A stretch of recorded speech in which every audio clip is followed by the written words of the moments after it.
नमस्कार दोस्तों, जेबी study point के यूट्यूब चैनल में आपका स्वागत है।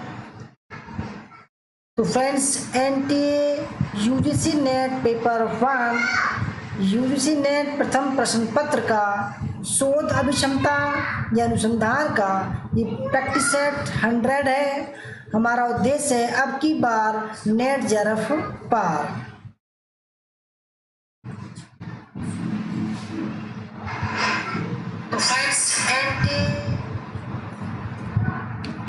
तो फ्रेंड्स, अगर आप हमारे चैनल पर नए हैं और आपने अभी तक हमारा चैनल सब्सक्राइब नहीं किया तो प्लीज़ सब्सक्राइब कर लीजिएगा। उसके पास में जो बेल आइकन है उसको प्रेस कर लीजिएगा, जिससे कि आने वाली वीडियो का नोटिफिकेशन पहले मिल सके। वीडियो को लाइक और शेयर जरूर कीजिएगा। तो सबका स्वागत है, अभिनंदन है। शिवाजी, आरती देंगे जी, मीना कुमारी जी। और फ्रेंड्स, हमारा ऑफिशियल ऐप ये वाला है जहाँ पर आप हमारे सारी क्लास कर सकते हो और हमारा जो कोर्स है उनको भी ज्वाइन कर सकते हो। और डेमो क्लास दोस्तों यहीं पर देख सकते हो आप। हमारे ये वाले कोर्स हैं एनटीए यूजीसी नेट हिस्ट्री का 1 साल का कोर्स 5000 का दोस्तों, 6 महीने का 3000 का है और 1 मंथ का 600 का है। NTA NET history practice set book test का ये 1500 का है दोस्तों। और हमने एक क्रैश कोर्स लॉन्च किया है। क्रैश कोर्स वो 2000 रुपये का है दोस्तों। इसमें आपको पूरा कोर्स मिलेगा 2 महीने तक। तो शुरू करते हैं बिना किसी देरी के अपने आज के सेशन को। तो फ्रेंड्स, पहला सवाल आपके सामने है। पहला सवाल निम्नलिखित में से किस शिक्षण स्तर में अधिगमकर्ता को अवधारणाओं के सकारात्मक दृष्टांतों के बीच विभेद करने का अवसर प्राप्त होता है। आपको 20 सेकंड का समय दिया जाएगा कमेंट करने के लिए। हर एक सवाल पर 20 सेकंड, क्योंकि सवालों का लेवल काफ़ी अच्छा है। ठीक है, सवाल को समझिएगा। निम्नलिखित में से किस शिक्षण स्तर में, देखो शिक्षण स्तर 3 तरह के होते हैं: स्मृति स्तर, अवबोध स्तर और विमर्श स्तर। ठीक है, अधिगमकर्ता यानी कि स्टूडेंट को अवधारणाओं के सकारात्मक दृष्टांतों के बीच विभेद करने का अवसर प्राप्त होता है। Rekha ji, good evening, welcome.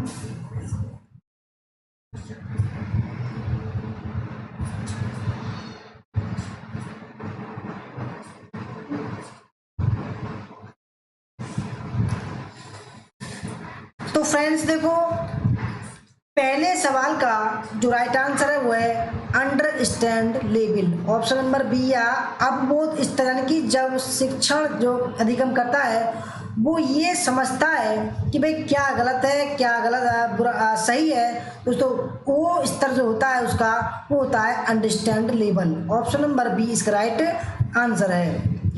इसकी व्याख्या पढ़ते हैं। अवबोध स्तर स्मृति और दृष्टिकोण को बताता है जो शिक्षार्थियों में तथ्यों, सिद्धांतों तथा सामान्य स्थितियों को समझने योग्य बनाता है। अतः अधिगमकर्ता अवधारणाओं के सकारात्मक व नकारात्मक दृष्टांतों के बीच विभेद कर पाता है। क्वेश्चन नंबर 2, शिक्षण के दौरान किसी शिक्षक के वे कथन जो विद्यार्थियों को स्वयं या दूसरे के किसी उत्तर को सविस्तार प्रतिपादित करने के लिए प्रोत्साहित करते हैं कहलाते हैं। देवेंद्र जी नमस्ते, वेलकम आपका देवेंद्र जी। दोस्तों मैं आंसर नहीं बोलूँगा, ठीक है, इनकी जो ऑप्शन है वो नहीं बोलूँगा, आपको खुद करने होंगे वो। मैं केवल सवालों को बोलूँगा। शिक्षण के दौरान किसी शिक्षक के वे कथन जो विद्यार्थियों को स्वयं या दूसरे के किसी उत्तर को सविस्तार प्रतिपादित करने के लिए प्रोत्साहित करते हैं क्या कहलाते हैं। ठीक है, डेली 9:30 बजे आप प्रेजेंट होइएगा। एकता सरसर जी वेलकम आपका। तो फ्रेंड्स, दूसरे सवाल का जो राइट आंसर है, ठीक है, सवाल को समझिएगा तब उत्तर दीजिएगा। तो दूसरे सवाल का जो राइट आंसर दोस्तों प्रोबिंग माने विशेष परीक्षा। ऑप्शन नंबर डी इसका राइट आंसर है। ठीक है, यानी कि दोस्तों कि अगर किसी को शिक्षा के दौरान अगर कोई टीचर होता है वो बच्चों को प्रोत्साहित करता है कि भाई आप इसका जो उत्तर है किसी सवाल का उत्तर उसको विस्तार पूर्वक जो है बताइए, उसको बोलते हैं विशेष परीक्षा। ठीक है, ऑप्शन नंबर डी। शिक्षण के दौरान किसी शिक्षक के बेकथन जो विद्यार्थियों को स्वयं या दूसरे के किसी उत्तर को सविस्तार प्रतिपादित करने के लिए प्रोत्साहित करते हैं सहयोगी व्यवहार के अंतर्गत आता है, जिसे विशेष परीक्षा द्वारा वर्णित किया जाता है।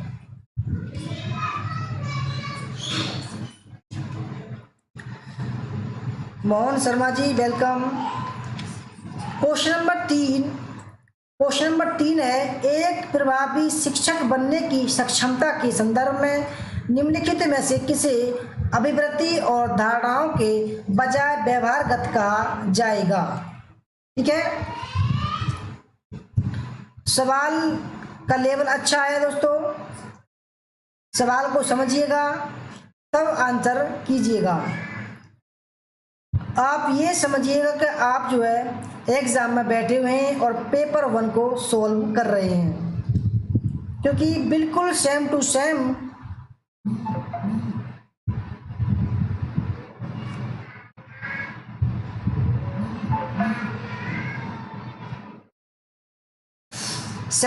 लेवल होगा।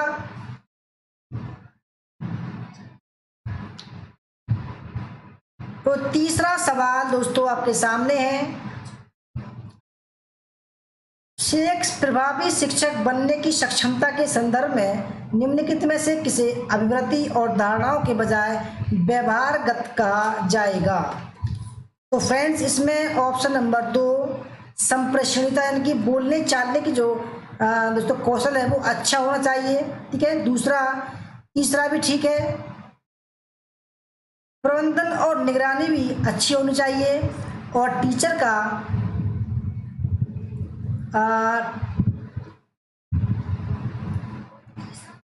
मूल्यांकन और फीडबैक मुहैया कराना भी दोस्तों उसके जो है व्यवहारगत माना जाएगा। ऑप्शन नंबर इसका सी राइट आंसर है। ठीक है,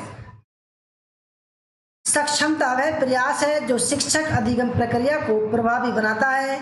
यह शिक्षक या शिक्षार्थी या दोनों को स्वयं के विकास में कई पहलुओं में जैसे व्यवहार, अभिवृत्ति, मूल्य, विश्वास इत्यादि द्वारा सहायता प्रदान करता है। यहाँ एक प्रभावी शिक्षक बनने की सक्षमता निम्नलिखित अभिवृत्ति और धारणाओं के बजाय व्यवहारगत कहा जाएगा, जैसे कि उत्तम संप्रेषण कौशल, विद्यार्थियों के व्यवहार और अधिगम का प्रबंधन और निगरानी, समय समय पर मूल्यांकन और प्रतिपुष्टि प्रदान करना। सुमन नाना जी वेलकम आपका, गुड इवनिंग। क्वेश्चन नंबर 4, उच्च शिक्षण संस्थाओं में प्रयोग में लाई जाने वाली अध्यापक विधियों की निम्नलिखित सूची में से उन विधियों की पहचान करें जो अधिगमकर्ता केंद्रित होती है, यानी कि छात्र केंद्रित होती है। ठीक है,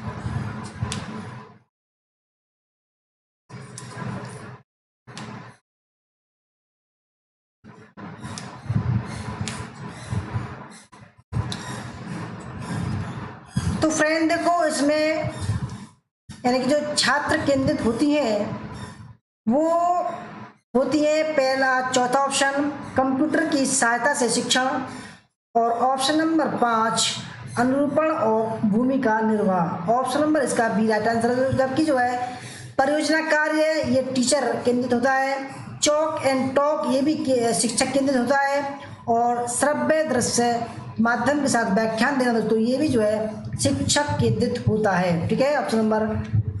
अधिगमकर्ता केंद्रित शिक्षण विधियों का विकास छात्रों या विद्यार्थियों की जरूरतों को ध्यान में रखकर किया जाता है। कुछ अधिगमकर्ता केंद्रित शिक्षण विधियां जैसे कि अभी हस्तांतरित कार्य, क्रमनिर्देशित कार्य, कंप्यूटर की सहायता से कार्य, और मुक्त अधिगम, अनुरूपण और भूमिका निर्वाह विधि।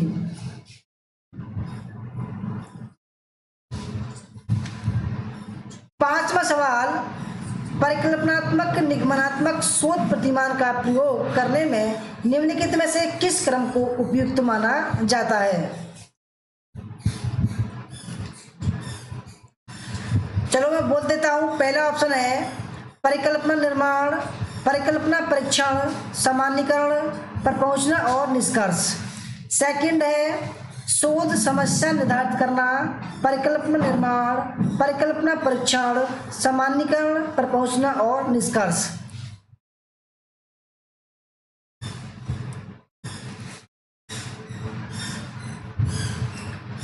तीसरा है परिकल्पना निर्माण, शोध समस्या निर्धारित करना, परिकल्पना परीक्षण, सामान्यीकरण पर पहुंचना और निष्कर्ष। अभी थोड़ा सा 2-3 सवाल जो है आपको थोड़े कम दिखेंगे। अगर आपको लगता है कि कम दिखाई दे रहे हैं तो आप अपनी जो है क्वालिटी बढ़ा लीजिए, बस सही दिखाई दे जाएंगे, ठीक है। और चौथा है परिकल्पना परीक्षण, परिकल्पना निर्माण, शोध समस्या को अंतिम रूप देना, सामान्यीकरण पर पहुंचना और निष्कर्ष। दोस्तों अगर आप किसी को नहीं दिखाई दे रहे हैं तो आप अपनी क्वालिटी बढ़ा लीजिए थोड़ी देर के लिए, क्योंकि 2-4 सवाल जो है वो थोड़ा कम दिखाई देंगे आपको।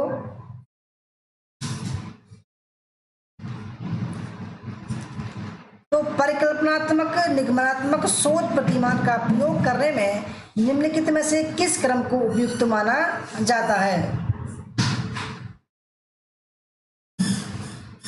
तो फ्रेंड देखो, सबसे पहला जो आता है शोध में, शोध समस्या का जो है पता लगाना या तो चयन करना, शोध का चयन करना, ठीक है। Option number B right answer है, इनकी शोध समस्या निर्धारित करना। फिर उसके बाद में हम क्या करते हैं, हाइपोथेसिस करते हैं, यानी कि परिकल्पना निर्माण करते हैं, फिर परिकल्पना का परीक्षण करते हैं, फिर सामान्यीकरण पर पहुंचते हैं, फिर दोस्तों कॉन्क्लूजन करते हैं, ठीक है। ऑप्शन नंबर बी इसका राइट आंसर है। परिकल्पनात्मक निगमनात्मक शोध प्रतिमान प्रयोग करने में निम्नलिखित क्रम को उपयुक्त माना जाता है। दोस्तों ये सभी में लागू होता है। पहला जो नंबर होता है शोध में वो आता है शोध समस्या का निर्धारण करना, दूसरा नंबर आता है परिकल्पना निर्माण, तीसरा नंबर आता है परिकल्पना का परीक्षण, चौथा आता है प्रदत्तों का संकलन यानी कि डाटा का संकलन, और पांचवा आता है दोस्तों डाटा का विश्लेषण करते हैं, क्या हमको लेना है अपने टॉपिक से संबंधित, क्या छोड़ना है, ठीक है। उसके बाद में सामान्यीकरण और दोस्तों लास्ट में आता है कॉन्क्लूजन, ठीक है। तो फ्रेंड्स इसको याद रखिएगा, ये काफी बार पूछा जा चुका है। छठा सवाल क्वेश्चन नंबर 6, निम्नलिखित में से कौन सी शोध प्रक्रिया पराविद्यात्मक उपागम के अंतर्गत आएगी? तो निम्नलिखित में से कौन सी शोध प्रक्रिया पराविद्यात्मक उपागम के अंतर्गत आएगी? पहला है मानकीय सर्वेक्षण, दूसरा है प्रयोग मूलक अध्ययन, तीसरा नरजातीय वर्णन संबंधी अध्ययन और चौथा है कार्योत्तर अध्ययन।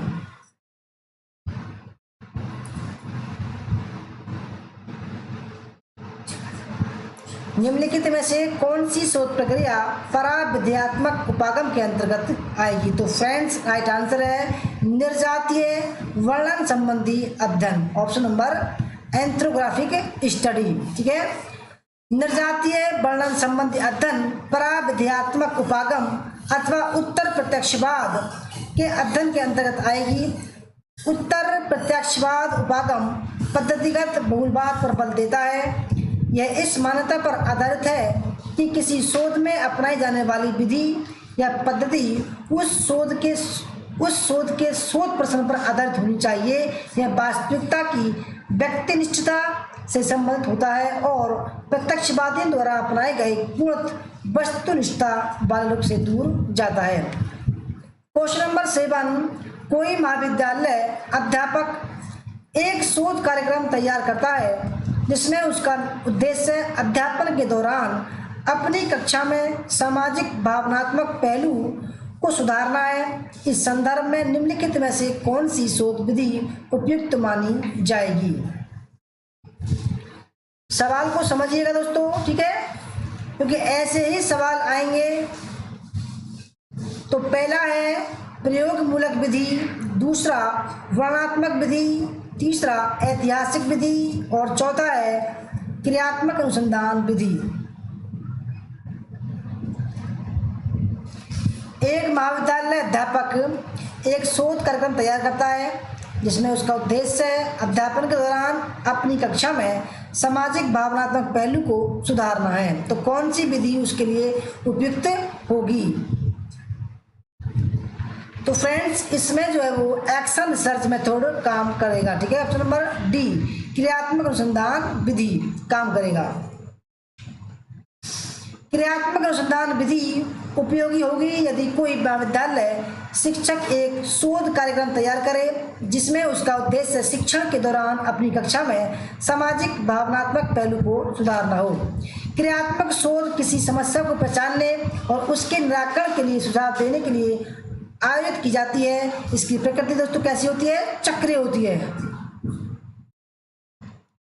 8वां सवाल, क्वेश्चन नंबर 8, निम्नलिखित में से कौन से अनुसंधान चरण अनुसंधान आचार शास्त्र से सबसे कम प्रभावी होते हैं? तो पहला ऑप्शन आपके सामने है अनुसंधान चरों को पहचान करना, सेकंड है अनुसंधान चरों को परिभाषित करना, तीसरा आंकड़ा संग्रहण प्रक्रिया, चौथा आंकड़ा विश्लेषण प्रक्रिया, पांचवा अनुसंधान निष्कर्षों की रिपोर्टिंग।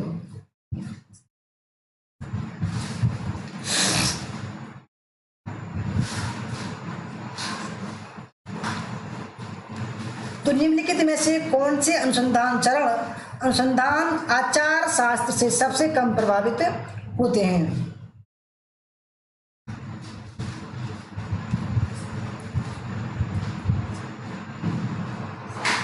तो फ्रेंड्स जो चरण होते हैं यानी कि अनुसंधान के जो चरण अनुसंधान आचार शास्त्र सबसे कम प्रभावित होते हैं वो ऑप्शन नंबर फर्स्ट है इसमें। ठीक है, अनुसंधान चरों को पहचान करना और ऑप्शन नंबर बी अनुसंधान चरों को परिभाषित करना। इसलिए दोस्तों ऑप्शन नंबर इसका ए राइट आंसर हो जाएगा। अनुसंधान चरों की पहचान तथा अनुसंधान चरों को परिभाषित करने के चरण अनुसंधान आचार शास्त्र से सबसे कम प्रभावित होते हैं, जबकि आंकड़ा संग्रहण प्रक्रिया, आंकड़ा विश्लेषण प्रक्रिया तथा अनुसंधान निष्कर्षों की रिपोर्टिंग के चरण शोध आचार संहिता से सर्वाधिक प्रभावित होते हैं। 9वां सवाल, क्वेश्चन नंबर 9, निम्नलिखित में से किस प्रकार के शोध में शोध प्रतिवेदन लेखन की आत्मनिष्ठ शैली के प्रयोग की अनुमति है? तो सवाल को समझिएगा सबसे पहले, तब आंसर कीजिएगा। ठीक है, सवाल है निम्नलिखित में से किस प्रकार के शोध में शोध प्रतिवेदन लेखन की आत्मनिष्ठ शैली के प्रयोग की अनुमति है?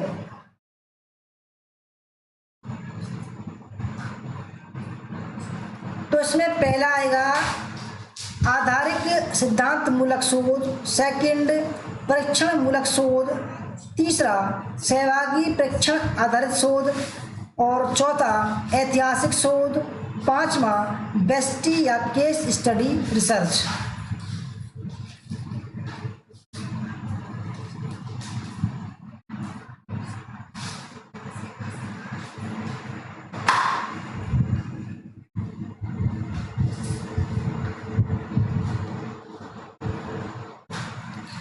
तो फ्रेंड्स इसमें आ जाएगा ग्राउंडेड थ्योरी रिसर्च। ठीक है, और इसमें आ जाएगा ऑप्शन नंबर तीसरा सहभागी परीक्षण आधारित शोध और पांचवा केस स्टडी रिसर्च। तो फ्रेंड्स ऑप्शन नंबर डी इसका राइट आंसर हो जाएगा। 10वां सवाल, कोई शिक्षक स्किनर के प्रेरण सिद्धांत पर आधारित शिक्षण अधिगम सत्र अवधि में प्रशंसा और प्रोत्साहन का प्रभाव ज्ञात करने का प्रस्ताव करता है, यह किस प्रकार के अनुसंधान में संबंधित होगा? वैशाली चावला जी वेलकम।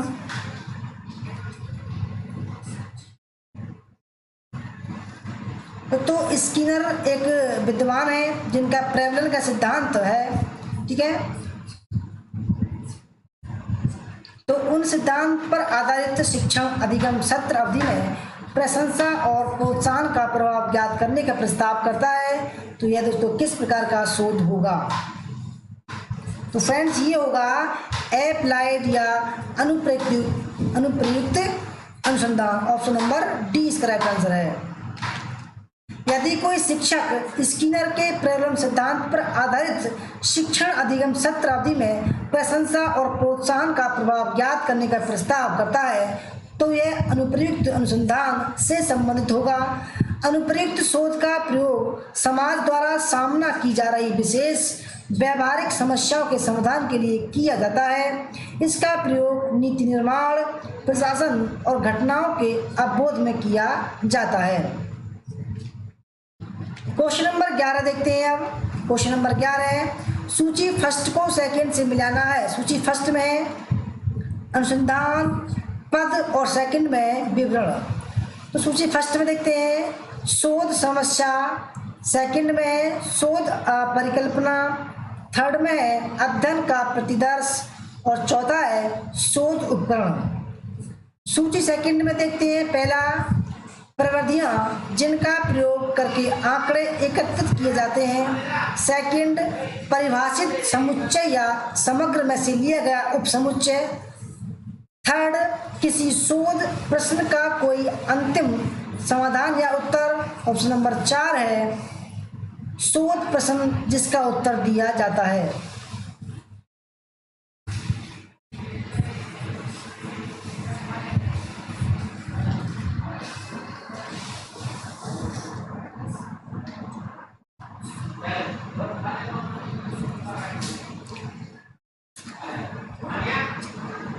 तो शोध समस्या का मतलब होता है कि यानी कि हम जिस टॉपिक पर रिसर्च कर रहे हैं भाई उसका एक टॉपिक होता है, क्योंकि हम जब शोध करेंगे तो किसी समस्या को समाधान करने के लिए करेंगे, ठीक है। तो इसमें शोध समस्या जो है वो आ जाएगा ऑप्शन नंबर 4 पर, ठीक है। यानी कि ऑप्शन नंबर 4 में क्या है कि शोध प्रश्न जिसका उत्तर दिया जाता है, ठीक है। ऑप्शन नंबर जो 2 है शोध परिकल्पना, यानी कि जब हम शोध का टॉपिक चूज करेंगे फिर उसके बारे में तो हमें एक नक्शा तैयार करेंगे कि भाई हमको कैसे कैसे करना है, एक मोटा मोटा आंकड़ा प्रस्तुत करना है हमको, ठीक है। तो उसको बोलते हैं हाइपोथेसिस या शोध परिकल्पना। तो इसका ऑप्शन नंबर तीसरा आ जाएगा, यानी कि ये वाला कि किसी शोध प्रश्न का कोई अनंतिम समाधान या उत्तर, ठीक है। देखिए अंतिम नहीं है, कुछ संभावित उत्तर, ठीक है। और ये तीसरा देखते हैं सैंपल। तो सैंपल का मतलब ये है कि हमको कोई केस स्टडी करनी है या कोई टॉपिक है, यानी कि दोस्तों हमें कोई हिंदू समाज में जाना है, ठीक है। हिंदू समाज के बारे में धार्मिक या इकोनॉमिक कंडीशन जाननी है किसी समुदाय के बारे में, ठीक है। तो दोस्तों हम क्या करेंगे, यानी कि हमारे सामने एक गांव में गए हम और 100 व्यक्ति हैं, 100 परिवार हैं एक गांव में, और सभी जो परिवार हैं वो एक कंडीशन के हैं। तो हम दोस्तों ज़्यादा समय न व्यतीत करते हुए हम क्या करेंगे कि 100 परिवारों में से 10 परिवारों का अध्ययन करेंगे, ठीक है। यानी कि हम 100 में से 10 को छांटेंगे तो दोस्तों वो कहलाता है हमारा प्रतिदर्श या सैंपल कहलाता है, ठीक है। यानी कि 10 जो छांटेंगे हम तो वो 100 के बराबर होगा, तो उसको बोलते हैं हम सैंपल ऑफ स्टडी, ठीक है। तो फ्रेंड्स ये कहलाएगा ऑप्शन नंबर दूसरा, क्योंकि किसी परिभाषित समुच्चय या समग्र में से लिया गया एक उप समुच्चय। और ऑप्शन नंबर जो डी है शोध उपकरण, तो ये हो जाएगा ऑप्शन नंबर फर्स्ट, यानी कि प्रविधियां जिनका प्रयोग करके आंकड़े एकत्रित किए जाते हैं। तो फ्रेंड्स ऑप्शन नंबर इसका ए राइट आंसर हो जाएगा। अगर आप इसको समझ गए दोस्तों तो आपका 2 नंबर बिल्कुल पक्के हैं, ठीक है। सवाल बहुत ही शानदार सवाल था ये। देखो शोध समस्या, शोध प्रश्न जिसका उत्तर दिया जाता है, शोध परिकल्पना किसी शोध प्रश्न का कोई अनंतिम समाधान या उत्तर, अध्ययन का प्रतिदर्श किसी परिभाषित समुच्चय या समग्र में से लिया गया एक उपसमुच्चय, शोध उपकरण प्रविधियां जिनका प्रयोग करके आंकड़े एकत्रित किए जाते हैं। क्वेश्चन नंबर 12 है परिकल्पनात्मक निगमनात्मक शोध में अपनाए जाने वाले सोपान या स्टेप कौन कौन से होते हैं? तो फ्रेंड्स, पहला जो स्टेप है, किसी शोध समस्या को अभिज्ञात करना और परिभाषित करना। सेकंड है समग्र को परिभाषित करना और उसमें से उप समुच्चय निकालना। तीसरा, समुचित शोध उपकरणों के अनुप्रयोग द्वारा आंकड़ा संग्रहण तत्पश्चात आंकड़ों का विश्लेषण। चौथा, परिकल्पना निर्माण और शोध का अभिकल्प विकसित करना। और पांचवा है शून्य परिकल्पना के माध्यम से मुख्य शोध परिकल्पना पर कोई निर्णय लेना। दोस्तों देखो, कोई भी अगर शोध होगा आपको उसका स्टेप पता होना चाहिए। यानी कि सबसे पहले दोस्तों स्टेप में बता देता हूँ आपको कि सबसे पहले जो स्टेप होता है वो समस्या का चयन करना होता है, समस्या का चयन करना। उसके बाद में हम परिकल्पना करते हैं या हाइपोथेसिस करते हैं, परिकल्पना। उसके बाद में तो परिकल्पना का परीक्षण करते हैं, फिर क्या करते हैं, रूपरेखा बनाते हैं। क्या बनाते हैं? तो रूपरेखा बनाते हैं, ठीक है, डिजाइन बनाते हैं। उसके बाद डाटा का संग्रहण करते हैं, ठीक है, डाटा का संग्रहण यानी कि डाटा इकट्ठा करते हैं, ठीक है। उसके बाद में डाटा का विश्लेषण करते हैं, डाटा का विश्लेषण। फिर दोस्तों क्या करते हैं, हम सामान्यीकरण करते हैं, सामान्यीकरण, इसको याद रखिएगा, सामान्यीकरण करते हैं तो उसके बाद में हम निष्कर्ष निकालते हैं। ये हमारा दोस्तों बेसिक जो है स्टेप है, इनको याद करिएगा, ठीक है, रट लीजिएगा, सेम टू सेम आते हैं ये। देखो फ्रेंड्स, सबसे पहले आ जाएगा इसमें पहला, क्योंकि इसमें शोध समस्या को अभिसात करना, ठीक है, परिभाषित करना होता है, ठीक है। उसके बाद में हमको परिकल्पना निर्माण करना होता है, यानी कि डी आ जाएगा दूसरे पर। फिर आ जाएगा दोस्तों तीसरा, ठीक है, यानी कि जो बी है वो आ जाएगा क्योंकि हम सैंपल लेंगे। उसके बाद में सी आ जाएगा चौथे नंबर पर, क्योंकि समुचित शोध उपकरणों के अनुप्रयोग द्वारा आंकड़ा संग्रहण। उसके बाद में विश्लेषण, और फ्रेंड्स उसके बाद में हम क्या करेंगे, निष्कर्ष निकालेंगे, ठीक है। तो फ्रेंड्स ऑप्शन नंबर इसका ए राइट आंसर हो जाएगा। देखो जो मैंने बताए हैं उसके अकॉर्डिंग बिल्कुल सही ए बैठ रहा है, ठीक है। परिकल्पनात्मक निगमनात्मक शोध मात्रात्मक या परिमाणात्मक शोध में अपनाए जाने वाले सोपान निम्नलिखित होते हैं। पहला शोध जो स्टेप होता है दोस्तों, वो किसी शोध समस्या को अभिज्ञात करना और परिभाषित करना होता है। दूसरा जो स्टेप होता है परिकल्पना निर्माण और शोध का विकल्प विकसित करना होता है। तीसरा जो स्टेप होता है समग्र को परिभाषित करना और उसमें से उपसमुच्चय प्रतिदर्श निकालना। और चौथा समुचित शोध उपकरणों के अनुप्रयोग द्वारा आंकड़ा संग्रहण यानी कि डाटा को कलेक्शन करना और उसका विश्लेषण करना। और लास्ट में दोस्तों क्या होता है, निष्कर्ष होता है, ठीक है। 13वें सवाल क्वेश्चन नंबर 13 है, निम्नलिखित में से कौन सा शोध हस्तक्षेप आधारित चक्रीय प्रकृति और सुधार केंद्रित है? पहला ऑप्शन है व्यष्टि अध्ययन शोध, सर्वेक्षण शोध, प्रयोगात्मक शोध और क्रियात्मक शोध।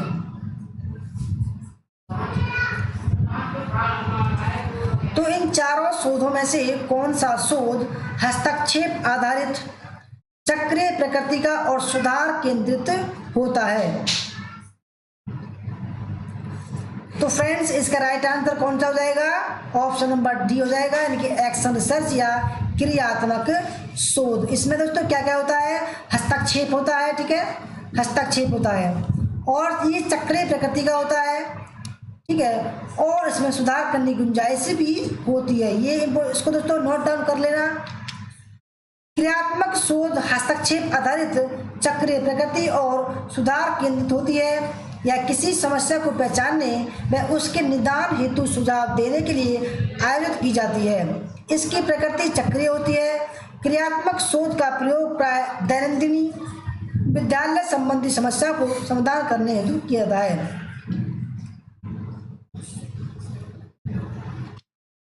क्वेश्चन नंबर 14 है, किसी शोध परियोजना में उचित प्राचलिक परीक्षा का उपयोग करते हुए शोधकर्ता को निराकरणीय परिकल्पना को निरस्त करने के साक्ष्य प्राप्त हो जाते हैं। ऐसा करने से किस प्रकार की त्रुटि होने की संभावना होती है?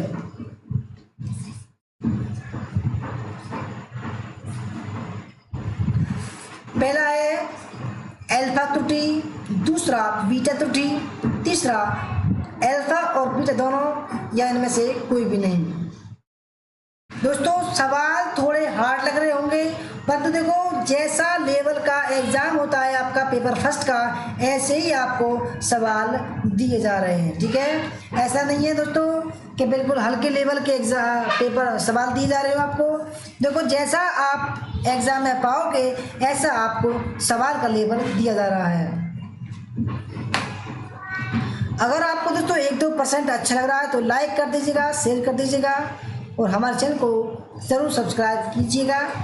और अगर दोस्तों आप किसी को नेट हिस्ट्री का क्रैश कोर्स ज्वाइन करना है तो ज्वाइन कर सकते हैं।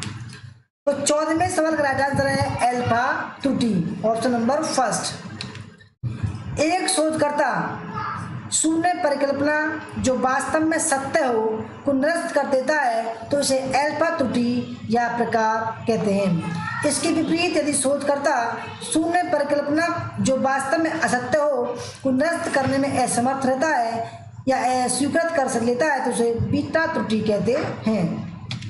क्वेश्चन नंबर 15 है, शोधकर्ता के लिए ज्ञान प्राप्ति की विधियों में से निम्नलिखित में से कौन सी ऐसी है जो समय एवं प्रयास की दृष्टि से मितव्ययी है? पहला ऑप्शन है अनुभव की विधि, दूसरा आगमनात्मक विधि, तीसरा निगमनात्मक विधि और चौथा किसी प्राधिकारी से परामर्श की विधि।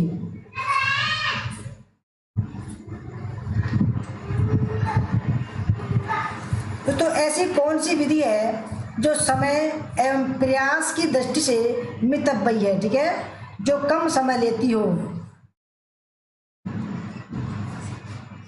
तो फ्रेंड्स राइट आंसर है ऑप्शन नंबर डी, यानी कि किसी प्राधिकारी या कंसल्टेंट से परामर्श की जो विधि होती है दोस्तों वो समय और प्रयास दोनों को बचाती है। किसी प्राधिकारी या शोध निर्देशक से परामर्श की विधि समय एवं प्रयास की दृष्टि से शोधकर्ता के लिए मितव्ययी है, यानी कि लाभदायक है। शोध निर्देशक प्राय एक अनुभवी व्यक्ति होता है। शोध निर्देशक दोस्तों बोलते हैं इसको सुपरवाइजर, यानी कि जब आप पीएचडी करोगे तो दोस्तों आपके जो प्रोफेसर होंगे जिनके अंडर में आप पीएचडी करोगे उनको शोध निर्देशक या सुपरवाइजर बोलते हैं, जो शोधकर्ता को शोध समस्या के चयन से लेकर थीसिस लिखे जाने तक पूरी शोध के दौरान कई चरणों में सहायक सुझाव देते हैं। क्वेश्चन नंबर 16 है, एक शोधकर्ता अपने अध्ययन के अंतर्गत निराश्रित चर के संभव प्रभाव जांचने एवं आकलित करने हेतु एक निष्पत्ति परीक्षण का प्रयोग करता है। परीक्षण से मिले प्राप्तांकों का वितरण ऋणात्मक विषमता वाला है, तो इसके आधार पर परीक्षण की कठिनाई स्तर के बारे में कौन सा कथन दिया जा सकता है?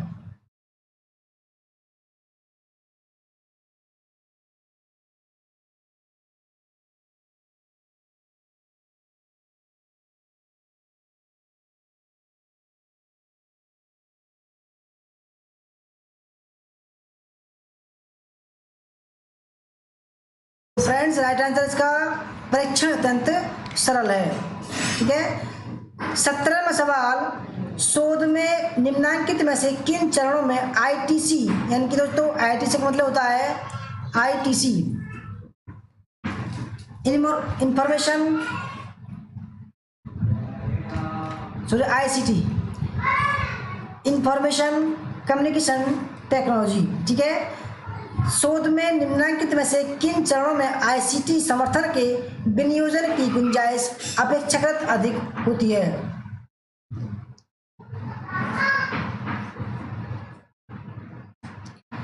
विनियोजन का मतलब दोस्तों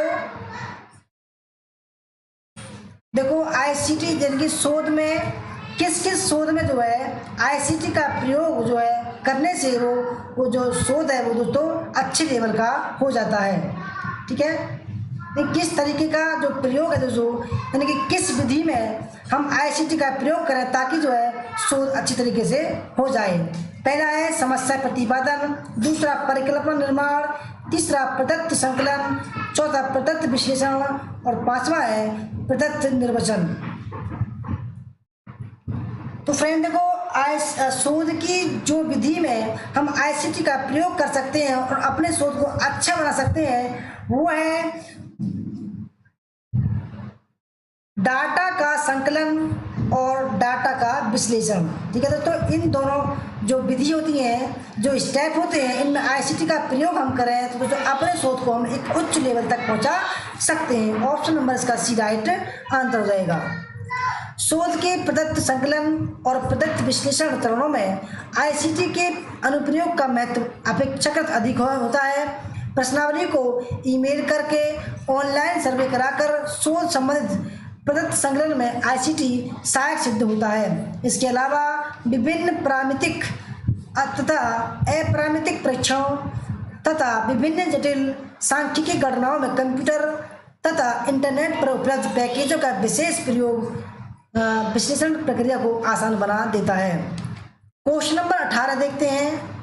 शोध की किसी विधि में निराश्रित चर में हेरफेर तथा बाह्य चरों का नियंत्रण न हो, न तो संभव है और न ही वांछनीय है। तो किस विधि में? तो शोध की किसी विधि में निराश्रित चर में हेरफेर तथा बाह्य चरों का नियंत्रण न तो संभव है और न ही वांछनीय है। पहला है प्रयोगात्मक विधि में, दूसरा कार्योत्तर विधि में, तीसरा ऐतिहासिक विधि में और चौथा है वर्णनात्मक विधि में।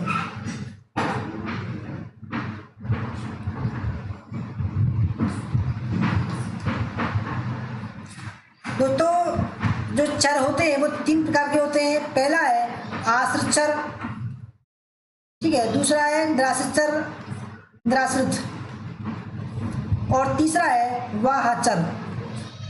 ठीक है, वाहचर, ये 3 चर होते हैं। आश्रित मतलब होता है ये होगा दोस्तों स्टूडेंट, निराश्रित शिक्षक, और वाहचर तो दोनों को मिलाकर होता है।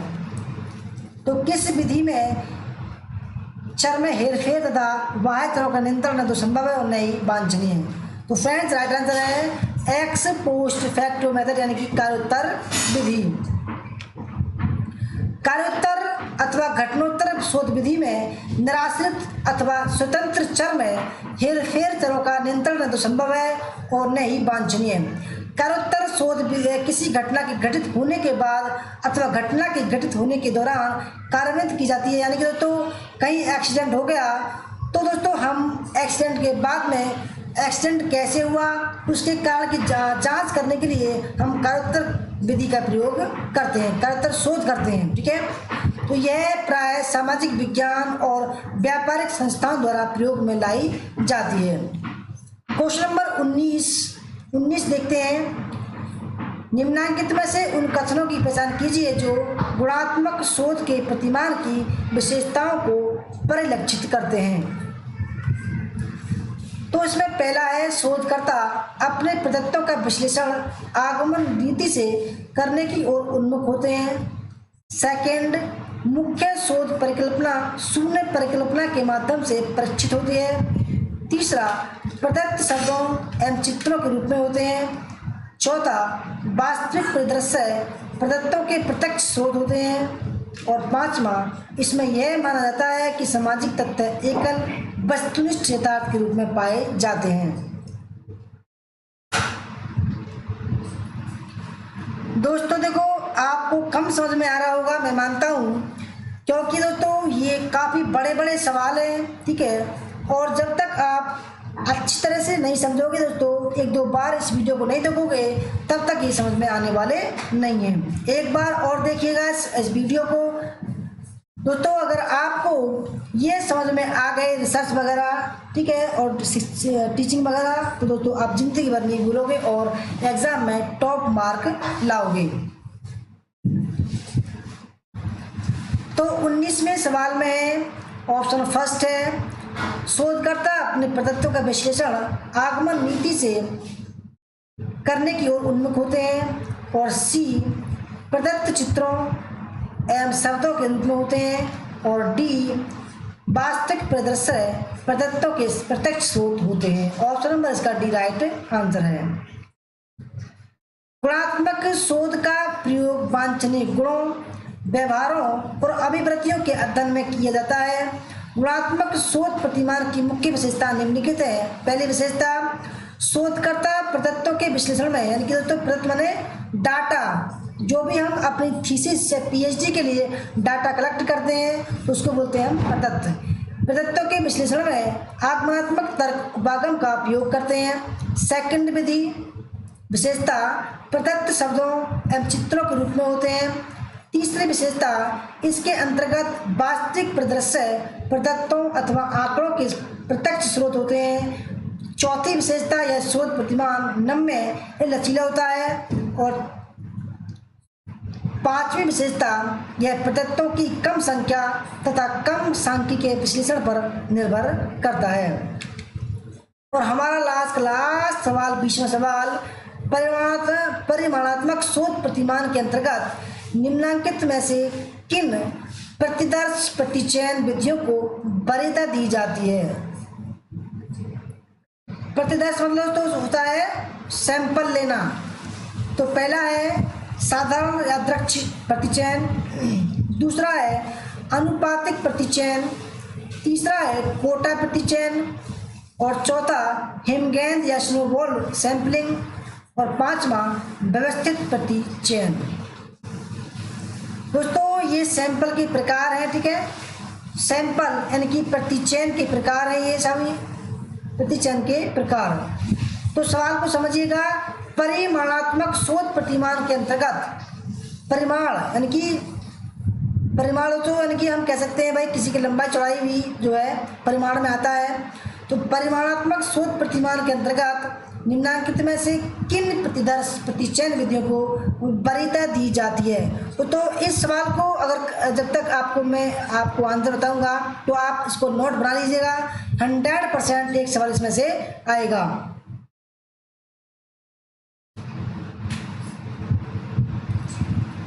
देखो, परिमाणात्मक शोध प्रतिमान के लिए जो हम प्रतिचयन जो सैंपल लेते हैं वो किन किन में लेते हैं? तो पहला ऑप्शन हो जाएगा इसमें, ठीक है, यानी कि साधारण यादृच्छिक प्रतिचयन में जो है हम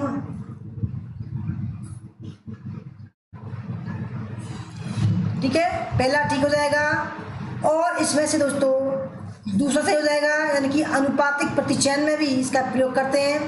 और इसका ऑप्शन नंबर जो ई है, यानी कि व्यवस्थित प्रतिचयन में भी इसका प्रयोग हम करते हैं। नोट बना लीजिएगा दोस्तों, ठीक है, मोटा मोटा। परिमाणात्मक शोध प्रतिमान के अंतर्गत संभाव्यता आधारित प्रतिचयन, साधारण यादृच्छिक प्रतिचयन, स्थिर प्रतिचयन तथा व्यवस्थित प्रतिचयन विधियों को वरीयता दी जाती है, ठीक है। किसमें? परिमाणात्मक शोध प्रतिमान में। संभाव्यता आधारित प्रतिचयन में समग्र के सभी तत्वों के प्रतिदर्श में चुने जाने की संभावना एक समान रहती है। इस प्रकार एकत्र किए गए प्रतिदर्श समग्र की विशेषताओं का प्रतिनिधित्व करने वाले होते हैं। समग्र मतलब होता है पूरा, यानी कि सभी। फ्रेंड्स, ये थी हमारी क्लास। आपको कैसी लगी? डेली 9:30 बजे दोस्तों आप प्रेजेंट होइएगा, ठीक है। अभी और अच्छे लेवल के सवाल आएंगे। अगर आपको अच्छी लगी हो तो प्लीज़ लाइक कर लीजिएगा दोस्तों। और अगर आपको नेट